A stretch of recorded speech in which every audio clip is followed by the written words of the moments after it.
Liam menajamkan pendengarannya, seolah tidak ingin kehilangan satu kata pun di antara pembicaraan Franz dan Riley. Di telinganya sudah terpasang earphone, karena itulah dia sudah bisa mendengar apapun yang diucapkan oleh Riley dan orang di sekitar gadis itu. Namun belum sempat Franz menjawab pertanyaan Riley, Liam sudah lebih dulu mendapatkan kesadarannya. Kenapa pula dia harus tertarik? Pembicaraan itu bukanlah sesuatu hal yang harus dia perhatikan, hanya pembicaraan remeh-remeh gadis tersebut. Akhirnya Liam memilih acuh, dia kembali melanjutkan langkah untuk masuk ke dalam kamarnya, mengambil sebuah alat yang dia butuhkan untuk memperbaikinya laptop. Hais, banyak sekali pertanyaanmu. Tugasku hanya memukul, mana aku tahu alasannya apa. Kesal Franz, jika terus dituruti maka wanita ini tidak akan berhenti bertanya padanya. Dan jawaban Franz itu membuat Riley langsung menatap kesal. Iya, kamu tidak punya hak untuk marah padaku, balas Riley, bicara pelan namun penuh dengan penekanan. Aku hanya akan bertanya satu pertanyaan lagi, jadi jawab, jangan banyak berkilah, ucap Riley kemudian. Bagaimana dengan keluargaku? Apa mereka mencariku sampai ke negara ini? Tanya Riley, kini sorot matanya yang tajam berubah jadi sendu. Franz tak bisa langsung menjawab pertanyaan itu, meski dia tahu beberapa hal tapi entah kenapa terasa sulit untuk bicara. Untunglah, di saat tegang nyaris mendera tiba-tiba pintu kamar itu dibuka oleh Denzel. Pria itu datang dengan membawa nampan berisi makanan. Riley langsung membuang nafasnya dengan kasar, kedatangan Denzel tentu membuat Franz tak akan menjawab pertanyaannya. Kamu datang hanya membawa makanan? Mana minumannya? Ingin membuatku mati tersedak? Hah? Aku ini aset penting untuk Black Venom, jadi kalian harus melayani aku dengan baik. Paham tidak sih? Kesal Riley, Denzel selalu berakhir jadi bulan-bulanannya. Jam 11 siang akhirnya Riley pergi dari markas megah tersebut. Hanya dengan Franz sebagai supir. Riley akan tinggal di sebuah rumah kontrakan sederhana, untuk membuat semuanya jadi terasa nyata dalam misi itu.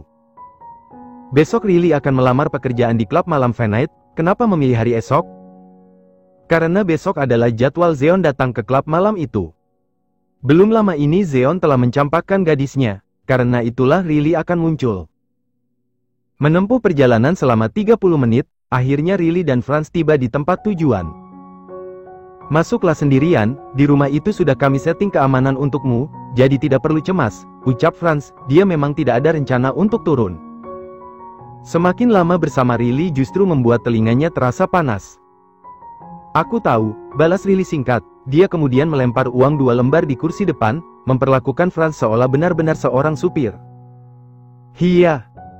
Pekik Franz tak terima, tapi Riley malah menjawabnya dengan pintu yang ditutup kuat. Astaga gadis itu. Astaga astaga. Franz menyentuh tengkuknya yang berdenyut, sampai kehabisan kata-kata menghadapi Riley Aditama. Sementara itu di luar sana, Riley tak peduli lagi pada keberadaan Franz. Dia segera masuk ke dalam sebuah rumah yang nampak sederhana. Dia bahkan mengunci pintu itu lagi setelah masuk. Menatap sekeliling dan seketika merasa sepi. Banyak sekali hal yang harus dia lakukan untuk bisa segera pulang. Tenang Ril, kamu pasti bisa, ucap Riley. Kini Liam tidak hanya mampu mendengar ucapan Riley itu, tapi dia juga mampu melihat semua pergerakan Riley dari kamera CCTV yang terpasang di sana. Di tiap sudut rumah itu telah terpasang CCTV. Bahkan di dalam kamar mandi pun terpasang CCTV hitam putih. Untunglah laptop Liam berhasil pulih, jadi kini dia bisa melihat semuanya. Riley berkeliling rumah itu, tak banyak ruangan di sini. Hanya ada ruang tamu berukuran kecil, lalu ruang tengah kecil juga, berhadapan dengan pintu kamar yang hanya ada satu dapur dan meja kecil sebagai meja makan. Benar-benar sebuah rumah kontrakan yang sangat sederhana.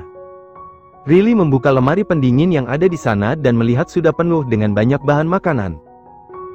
Akhirnya Riley menuju ke kamar dia dan kamar mandinya ada di sini. Menuju lemari pakaiannya, Riley dibuat cukup tercengang, karena pada akhirnya dia bisa melihat baju pakaian wanita sebagaimana mestinya. Bukan pakaian serba hitam seperti yang selama ini dia kenakan, bahkan saat ini pun Riley memakai baju setelan hitam juga. Riley mengambil sebuah gaun, meski gaun itu sederhana sesuai perannya sebagai wanita miskin, tapi Riley sangat menyukainya. Cantik, Gumam gadis itu, bibirnya tersenyum kecil. Namun senyumnya mendadak hilang saat dia sadar satu hal. Tunggu dulu. Bukankah sekarang Liam bisa mendengar semua ucapanku? Batin Riley, akhirnya dia menyadari tentang hal ini. Kedua matanya terpejam dan mengutuk dirinya sendiri, baru sadar jika Liam sudah bisa mendengar semua ucapannya sejak tadi, artinya pria itu pun mendengar pula pembicaraannya dengan Franz di dalam kamar.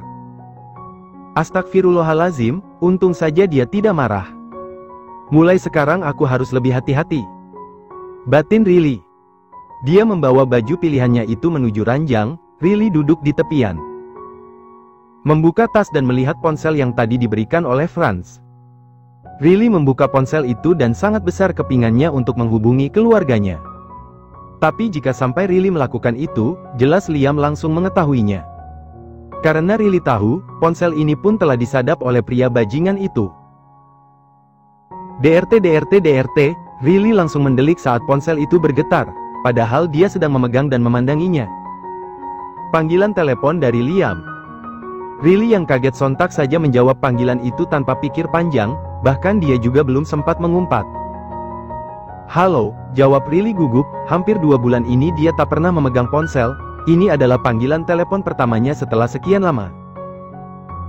Aku lupa memberitahumu satu hal, tiap sudut rumah itu sudah kupasang CCTV, jadi aku juga bisa melihat apapun yang kamu lakukan, ucap Liam, suaranya begitu berat dan terdengar dingin. Namun Riley tak merasa takut sedikit pun dengan suara itu, mungkin karena dia telah terbiasa. Sekarang yang ada hanyalah rasa kesal. Tiap sudut? Apa kamar mandiku juga kamu pasang CCTV? Tanya Riley dengan nada tidak terima, di hadapan Liam dia seolah tak ada harga dirinya lagi. Riley benci diperlakukan seperti itu. Dia bukan Catelyn. Meski menjalani tugas seperti ini, tapi Riley juga butuh yang namanya dihargai. Dan mendengar bentakan Riley itu, entah kenapa lidah Liam terasa kaku untuk menjawab jujur. Tidak, kamar mandimu tidak ada CCTV, balas Liam, akhirnya dia mengucapkan sebuah kebohongan. Padahal harusnya Liam tidak bersikap seperti itu, harusnya dia katakan saja sejujurnya tanpa pikir panjang. Tak peduli dengan tanggapan Riley selanjutnya. Harusnya Liam tetap bersikap semaunya seperti selama ini, tapi entah kenapa tiba-tiba kini ada perubahan. Jangan bohong. Tidak, balas Liam singkat. Aku akan memeriksanya sekarang, kalau sampai kutemukan CCTV itu, habis kamu. Riley bahkan langsung berjalan ke kamar mandi, memeriksa tiap sudut ruangan itu dan tak menemukan apapun. Ya, Liam telah menempatkannya di tempat yang paling aman. Tidak ada kan? Tanya Liam. Dan belum sempat Riley menjawab pertanyaan itu, Liam sudah lebih dulu memutus sambungan telepon mereka. Cukup lama Liam memandangi layar ponselnya sendiri setelah memutuskan sambungan telepon dengan Riley. Tatapannya yang dingin kemudian beralih ke layar laptop di hadapannya, melihat Riley yang keluar dari dalam kamar mandi itu dengan mulut yang menggerutu. Dasar cabul. Mulutmu adalah sampah, aku tidak akan mudah percaya. Kalau di awal kamu bilang tiap sudut di rumah ini sudah dipasang CCTV berarti kamar mandi juga termasuk di dalamnya. Sangat menjijikan. Riley bahkan terlihat bergidik tubuhnya setelah mengumpat seperti itu. Liam tanpa sadar tersenyum kecil di sudut bibirnya. Siang sampai menjelang malam hari itu, Liam terus berada di ruang kerjanya dan menatap layar laptop tersebut. Tak bosan-bosannya dia terus melihat semua pergerakan nona muda keluarga Aditama. Dia pikir, Riley harus selalu diawasi seperti ini. Bagaimanapun ini adalah hari pertama wanita itu keluar dari markas, bisa saja Riley memutuskan untuk kabur darinya. Hampir jam 6 sore Riley memutuskan untuk mandi, karena dia tidak mempercayai ucapan Liam jadilah Riley mandi menggunakan basahan. Namun tetap saja, karena terkena air tubuhnya jadi tercetak dengan sempurna di kain basah itu. Liam terus memperhatikan sampai kedua matanya tidak berkedip. Di dalam sudut hatinya entah kenapa dia merasa bersyukur karena gadis itu tidak telanjang bulat. Ya, Riley memang gadis yang cerdas. Tidak sia-sia selama ini dia mendidiknya. Andai saja Riley adalah Catelyn, pastilah akan jadi anggota Black Venom yang hebat. Tapi sayang, semuanya terjadi di luar kendali. Liam terpaksa akan melepaskan gadis itu setelah misi ini selesai. Tapi tentu saja tidak sepenuhnya melepas, selamanya wanita itu akan berada dalam pengawasan Black Venom. Mencegah agar Riley tidak berkhianat dari mereka. Perhatian Liam seketika buyar ketika melihat pintu ruangannya terbuka dan Franz masuk. "Tuan, sejak tadi Anda tidak keluar dari ruangan ini, apa ada sesuatu yang terjadi?" tanya Franz cemas. Dia diminta oleh anggota yang lain untuk menanyakan tentang hal ini. "Tidak, aku baik-baik saja, keluarlah," titah Liam, sorot matanya begitu dingin. "Benar tidak terjadi apa-apa? Itu apa yang Anda kerjakan? Coba aku lihat." "Keluar," balas Liam dengan cepat, bahkan kini suaranya terdengar lebih tinggi. Ada rasa tidak terima jika Franz sampai melihat CCTV tersebut, apalagi Riley belum selesai mandi. Dan mendapati sikap tuannya yang terlihat aneh, Franz hanya bisa mengerutkan dahi. Meski jadi sangat penasaran dengan apa yang dikerjakan oleh sang tuan, tapi pada akhirnya Franz tetap keluar dari ruangan itu. "Astaga, kenapa pula aku jadi terus melihat ini?" geram Liam di dalam hatinya. Dia segera menutup layar laptop itu dan tak peduli lagi pada apa yang dilakukan oleh Riley. Malam pun bergulir dan pagi tiba. Hari ini Riley mulai menggunakan masker wajahnya Irish. Ya, mulai hari ini dia adalah Irish. Menggunakan gaun yang sederhana, Riley nampak begitu cantik dilengkapi dengan flat shoes yang dia kenakan. Tidak menggunakan baju serba hitam, aura nona muda Riley jadi nampak jelas, meski kini wajah yang dia kenakan adalah wajahnya Irish. Nyatanya aura itu tak sepenuhnya hilang. Dengan pengawasan Liam, akhirnya pagi itu Riley mendatangi klub malam Venera Night. Dengan kecantikan yang dia punya, Riley langsung diterima bekerja di sana. "Karena ini hari pertamamu, jadi datang lebih cepat." Jam 3 sore, ucap atasan Riley. Klub itu mulai menerima tamu di jam 5 sore. "Baik Pak, terima kasih," balas Riley patuh, dia pun tersenyum manis sekali. Hari itu semuanya terasa lebih cepat berlalu. 2 jam Riley di training dan dia langsung paham semua pekerjaannya. Sampai akhirnya malam pun datang. Dan klub Fan Night jadi semakin ramai.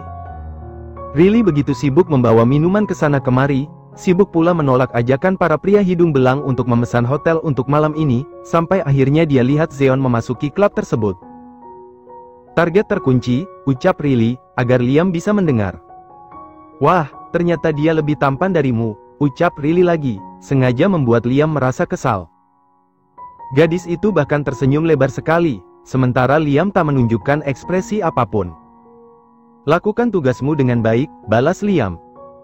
Ya, kini Riley pun memakai earphone di telinganya.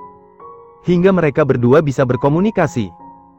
Earphone itu telah dimodifikasi hingga jadi sangat kecil, tak akan ada yang menyadari jika Riley menggunakan alat itu. Zeon ada di sebelah sana, di dekat pintu masuk. Jadi Riley bergerak secara natural untuk mendekat, sambil terus menawarkan minuman yang dia bawa pada beberapa pengunjung di sana. Riley tidak merasa takut pada Zeon, dia telah menghadapi kekejaman Liam selama ini. Dan sekarang Riley pun telah memiliki keahliannya sendiri. Jadi tak ada yang perlu dia takuti. Malam ini Riley mengikat rambut panjangnya seperti ekor kuda, diikat rapi menggunakan sapu tangan berwarna merah. Warna yang membuat dia jadi pusat perhatian di dalam klub tersebut. Warna yang menyala. Atensi Zeon pun bahkan langsung tertuju pada pelayan itu. Zeon memperhatikan dari atas sampai bawah. Tubuh yang proporsional, kulit yang mulus, serta dada dan bokong yang nampak menggoda. Hanya memandang seperti ini saja Zeon telah merasa dimanjakan, tak sulit untuk terpancing hasratnya. Terlebih wanita itu nampak asing di klub Fan Night, jelas wanita itu adalah pelayan baru di klub ini. Jelas pula belum ada yang menyentuhnya dan hal itu makin membuat pikiran Zeon jadi liar. "Bawa dia," ucap Zeon, bicara pada sang asisten yang sejak tadi berdiri di sebelah kirinya, Dom. Dia menunjuk wanita pelayan itu hanya dengan sorot matanya yang lurus. Namun Dom yang telah terbiasa dengan sang tuan pun langsung paham apa maksudnya, tanpa perlu dijelaskan secara rinci. Dan melihat betapa minatnya sang tuan pada pelayan itu, Dom pun segera menghampirinya. Tidak memperlakukan wanita itu dengan kasar. Biasanya dia selalu menyeret para musuh. "Nona, tuanku ingin minum denganmu," ucap Dom. "Hah?" Riley pura-pura tidak dengar. Dom kemudian menunjuk kursi di sudut sana, kursi dalam ruangan khusus untuk tamu VIP, ada tempat nyaman dan privasi yang terjaga di sana. Astaga, apa itu Tuan Zeon? Manajer sudah mengatakan padaku untuk memperlakukannya dengan baik, ucap Riley, pura-pura keceplosan, bahkan langsung menutup mulutnya sendiri menggunakan satu tangan setelah bicara seperti itu. Dom tersenyum kecil, sikap polos seperti itu jelas akan semakin disukai oleh sang bos. Kalau begitu ayo, tinggalkan nampan minuman itu di bar, titah Dom kemudian. Baik Tuan, jawab Riley patuh, dia bahkan menundukkan kepalanya memberi hormat. Dengan meremat kedua tangannya pura-pura merasa gugup, Riley mengikuti langkah asing pria itu. Riley tahu bahwa namanya adalah Dom. Beberapa informasi tentang Darkness sudah dia ingat dengan jelas di dalam ingatan. Perkenalkan dirimu, ucap Dom, saat dia dan wanita cantik itu telah masuk ke dalam ruangan ini. Tadi pintunya dibiarkan terbuka, namun sekarang Dom telah menutupnya. Dentuman musik yang tadi terdengar dengan jelas kini hanya jadi sayup-sayup. Perkenalkan Tuan, nama saya adalah Irish. Saya pelayan baru di klub ini, ucap Riley, dia menundukkan kepalanya, pura-pura berdiri dengan gusar. Zeon lantas mengangkat tangan kanannya, memberi isyarat agar Dom meninggalkan ruangan ini. Sungguh, melihat wanita tersebut, Zeon benar-benar berminat. Dom lantas keluar, di luar sana Dom bertemu dengan anggota Darkness yang lain. Ya, mereka tadi tidak hanya datang berdua saja, dan sekarang semuanya berdiri di depan pintu itu menjaga sang tuan yang sedang bermesraan. Kemari, titah Zeon pada Irish. Riley pura-pura menyentuh tengkuk lehernya, padahal dia sedang menyemprotkan parfum pemberian Liam. Ini akan jadi one night stand pertama mereka, meski hanya halusinasi.